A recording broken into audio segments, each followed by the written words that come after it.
What's up sa inyo mga tropang Kupologs? Meron tayong bagong conspiracy influencer, si Bernadette C. Smith. Siyempre, yan yung magpapataob ng kapwa-influencer like YouTube or Facebook.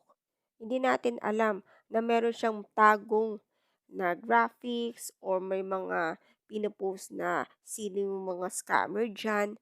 Na yon, kung kakalabanin si Rendon, Labador, meron yatang tinatago si Labading na investment din.